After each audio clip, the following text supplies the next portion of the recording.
शरीर बेमारी को ठीक करी हब किंतु दृष्टिकोण बेमारी को ठीक करवा कष्टकर पाठ कह जाए।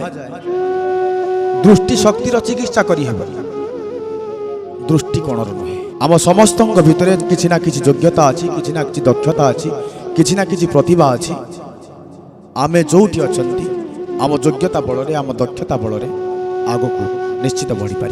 जो मनीषर जीवन में किसी लक्ष्य ना, लक्ष्यहीन जीवन नहीं जो मनीषटी बंचुची से जीवन सारा बुली बुली केतेबेले मृत्यु पाखरे पहुंचीव से कथा ताकू मते जना पड़िबो ना। जहा पाखरे अज्ञानता आ बिगिड़ी जाइथिबा मनटी अछि से केबे भी जीवन रे उन्नति करि पारिबो ना।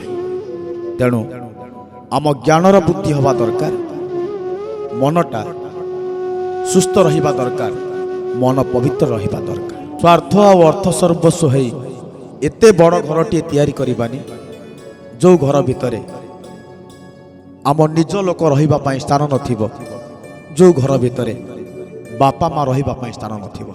बयस बढ़ी गले मनीष बड़ हुए ना, बयस बढ़ी गले मनीषटी बुढ़ा हो जाए। बड़ हवा पई हेले भल गुण दरकार। गौतम बुद्ध राजमहल परित्याग करथिले शांतिर संधान पाई।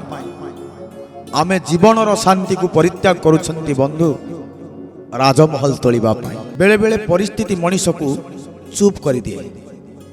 कथा कहिबा तो समस्त को आसे किंतु परिस्थितिर चापरे बेले बेले चुप रहिबा को पड़ी थाए। जीवन आमर दायित्व आमर